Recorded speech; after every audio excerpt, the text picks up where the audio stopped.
Hola. Hoy vamos a explorar un material que, la verdad, plantea una pregunta bastante directa, ¿eh? Quizá un poco incómoda. Sí, de esas que te hacen pensar. Exacto. ¿Es posible participar activamente en la vida religiosa, creer en Dios, ir a la iglesia, y que, sin embargo, según la perspectiva de este texto que analizamos, pues no se te considere hijo de Dios en el sentido pleno que propone? Es un punto de partida potente, sí. Puede generar, como dices, cierta incomodidad o, bueno, sorpresa. Claro. Pero esa idea, la de que las prácticas externas, aunque sean sinceras, no equivalen automáticamente a una condición espiritual interna, es justo el eje de lo que vamos a desgranar hoy, basándonos, eso sí, estrictamente en esta fuente. Eso es. Queremos que quede claro desde el minuto 1. Nuestra charla se va a centrar en las ideas, en la lógica interna de este texto en concreto. No estamos aquí para hacer teología comparada ni para juzgar. No. Simplemente vamos a explorar cómo este material interpreta ciertos pasajes. Menciona Romanos, Hechos, Marcos, Lucas, para construir su argumento. Nuestra misión, si queremos llamarla así, es entender la estructura de ese argumento. Vamos a ver qué considera esta fuente como la señal, la marca definitiva de ser hijo de Dios. Y, muy importante, cuál es el camino que propone. O mejor dicho, las condiciones que describe para llegar ahí. Perfecto. Pues vamos a ello. El texto arranca fuerte, con una afirmación bastante categórica, apoyándose en Romanos 8:9. Lo cito como lo presenta el material. Si alguno no tiene el Espíritu de Cristo, no es de él. Tal cual. Es directo, sin rodeos. Y el texto lo subraya como un requisito indispensable, no como algo opcional. Exactamente. Y ahí está una de las claves de la interpretación de la fuente. Establece lo que se llama una condición sine qua non, algo absolutamente necesario. Vale. Desde esta óptica, tener el Espíritu Santo no es un extra ni una consecuencia vaga de tener fe. Es la prueba misma, el sello, digamos, que acredita que perteneces a Cristo. Entiendo. La implicación directa, según lee el texto, ese versículo es clara. Sin esa presencia activa del Espíritu, no se pertenece a Cristo. Da igual otras afiliaciones o prácticas que tengas. El material incluso usa una imagen, ¿no? Para que se entienda mejor. Sí, la de la lámpara. Puedes tener una lámpara preciosa, muy bien hecha, pero si no está enchufada a la corriente, pues no da luz. Claro. La conexión, en esa analogía, sería el Espíritu Santo. Y esto, claro, nos lleva a la siguiente pregunta que el propio texto se hace. Si tener el Espíritu es tan crucial, ¿cómo se recibe? ¿Es automático? ¿Se pide y ya está? Buena pregunta. Y aquí es donde el texto introduce otro pasaje clave. Uno que, como la propia fuente admite, puede chocar un poco o ir contra ideas que quizá tenemos más asumidas. Ajá. Se basa en Hechos capítulo 5, versículo 32. Ahí se afirma que Dios da el Espíritu Santo a los que lo obedecen. Ahí está la palabra clave. A los que le obedecen. El texto lo resalta. ¿Por qué? Porque choca con la idea de que el Espíritu se reciba, qué sé yo, automáticamente al bautizarse, o solo por decir, soy creyente. Exacto. Aquí, la obediencia no es una consecuencia de tener el Espíritu, sino la condición previa para recibirlo. Esto, plantea una pregunta enorme. ¿Qué entiende este texto por obedecer? Si es la llave para algo tan importante, habrá que definirlo bien, ¿no? Es la pregunta esencial, sí, y el texto le dedica bastante espacio. Primero, intenta aclarar lo que no es, según su interpretación. Vale, no se trata simplemente de cumplir unas normas morales básicas, o de evitar los pecados gordos, por así decir, no robar, no matar, esas cosas, aunque eso pueda formar parte. La obediencia que pide aquí se describe como algo mucho más profundo, activo, con varias dimensiones. No es una obediencia pasiva o solo externa. Entiendo. No es solo portarse bien en general.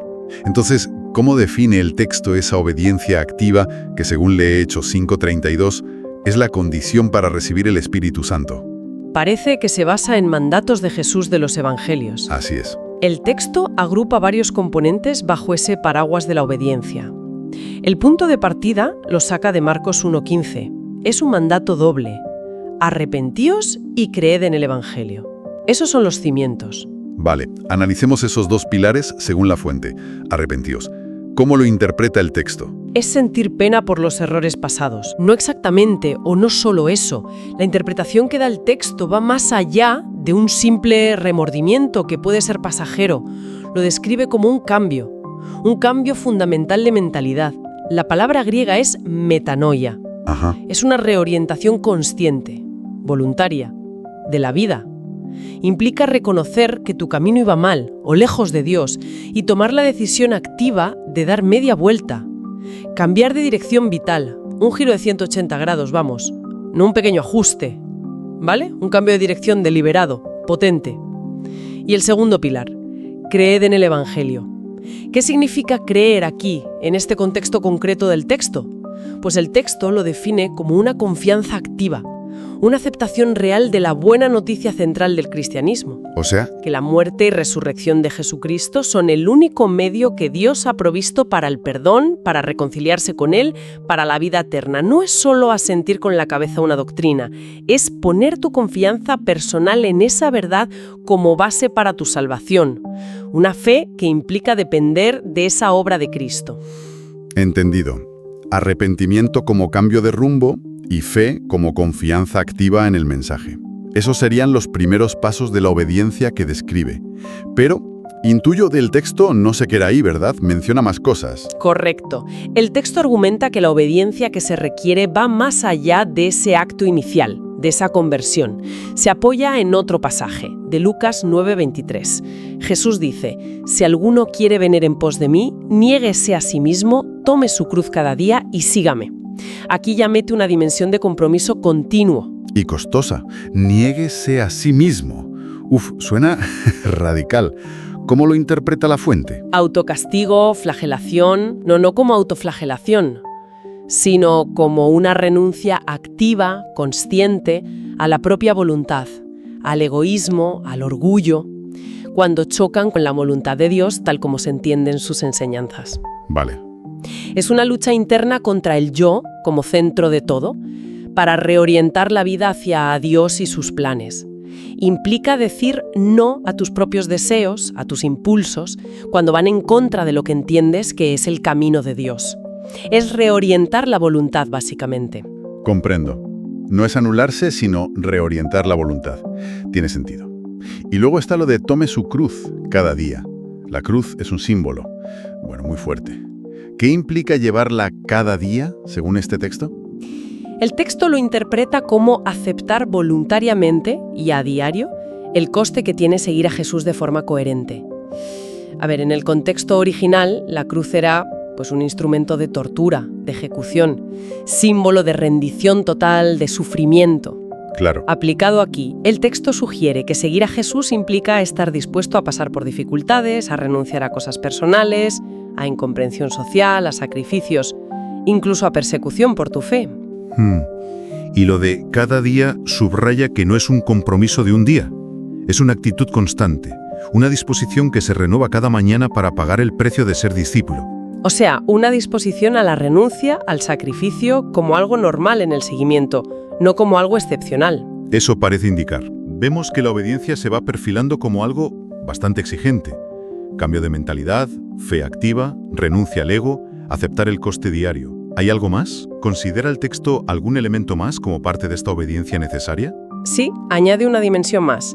Se basa en el mandato misionero que está, por ejemplo, en Marcos 16:15. Id por todo el mundo y predicad el Evangelio a toda criatura. Ajá. La interpretación que se presenta es que obedecer a Cristo incluye, de forma intrínseca, compartir la fe. Comunicar esa buena noticia que tú has creído. O sea que, según esta fuente, evangelizar, compartir la fe, no sería algo opcional, no sería solo para gente muy entusiasta o con un don especial, sino parte de la obediencia básica para todo seguidor. Esa es exactamente la perspectiva que presenta el texto, sí. Argumenta que si has creído de verdad en el Evangelio y has vivido su poder para cambiarte, la respuesta natural, la respuesta obediente, incluye querer y actuar para compartirlo. Entiendo. Paquete completo de lo que significa obedecer a Cristo. Indisociable. Vale, a ver si lo recapitulo bien. Los componentes de la obediencia, tal como los desgrana este texto, serían: 1. Arrepentimiento genuino, cambio de dirección. 2. Fe activa en el Evangelio, confianza en Cristo. 3. Negarse a sí mismo, renunciar al egoísmo contrario a Dios. 4. Tomar la cruz cada día, aceptar el coste del discipulado. Y 5. Predicar el Evangelio, compartir la fe activamente. Eso es. Es un conjunto de acciones y actitudes muy completo y exigente, la verdad. Desde luego. Si conectamos todos estos puntos con la visión general del texto, vemos que entiende la obediencia como un compromiso total, holístico. Claro. Afecta a la mente, al corazón, arrepentimiento, fe, a la voluntad, negarse a sí mismo, a la actitud diaria y la resistencia, la cruz, y a la acción hacia afuera, a la misión, predicar. Ya. Y es a esta respuesta completa, a esta entrega total, a la que según la lectura que hace la fuente de Hechos 5:32, Dios responde dando el Espíritu Santo. No es como una transacción, sino una respuesta divina a una condición de rendición y seguimiento activo. Y esto nos lleva, lógicamente, al resultado final que describe el texto. Si se dan estas condiciones de obediencia y se recibe el Espíritu Santo, ¿qué pasa entonces? ¿Cuál es la consecuencia positiva? Aquí el texto vuelve a Romanos 8, versículos 14 al 16. Exacto. Esos versículos vienen a decir que todos los que son guiados por el Espíritu de Dios, estos son hijos de Dios. Y añade algo muy importante. El Espíritu mismo da testimonio a nuestro espíritu de que somos hijos de Dios. Aquí se describe una transformación fundamental. No solo en el estatus espiritual, sino en la experiencia de vida. Guiados por el Espíritu. Eso suena a una dinámica distinta a la del esfuerzo personal por obedecer, ¿no? Como lo explica el texto. Precisamente. Según esta fuente, una vez que el Espíritu Santo vive en la persona, como resultado de esa obediencia que hemos visto, la dinámica cambia. Ya no es principalmente un esfuerzo humano, quizá lleno de ansiedad o de dudas, por cumplir una lista de cosas. Entiendo.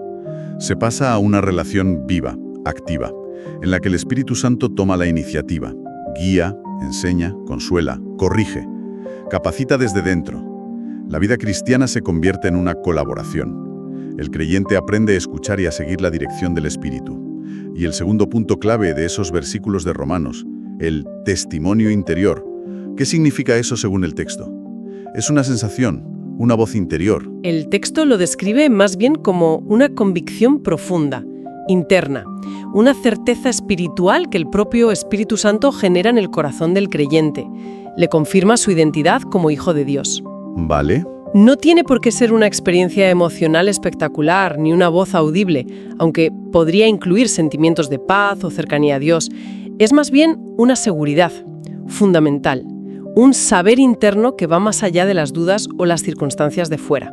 Ya veo. Y esta confirmación interior, según el texto, reemplazaría la necesidad de buscar validación solo en cosas externas o en lo que opinen los demás. Entonces, si sigo bien el argumento del texto, la marca definitiva de ser hijo de Dios es tener el Espíritu Santo.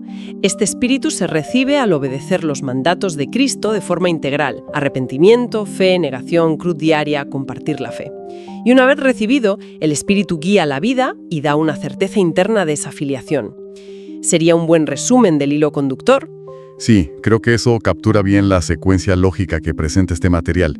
Es una perspectiva teológica, muy estructurada. Pone un énfasis enorme en la coherencia entre lo que se cree y lo que se hace. La obediencia práctica como condición para vivir plenamente la relación con Dios a través del Espíritu. Bien, pues creo que hemos explorado en bastante detalle el argumento de este texto. Para ir cerrando, ¿qué reflexión final podríamos sacar manteniéndonos siempre dentro de lo que la propia fuente sugiere? Pues quizás una reflexión que emerge muy claramente es la distinción tan marcada que hace este texto entre las prácticas religiosas externas, que podrían volverse rutinarias o incluso estar desconectadas de una realidad interior, y el estado espiritual interior que describe como fundamental, la presencia activa y la guía del Espíritu Santo.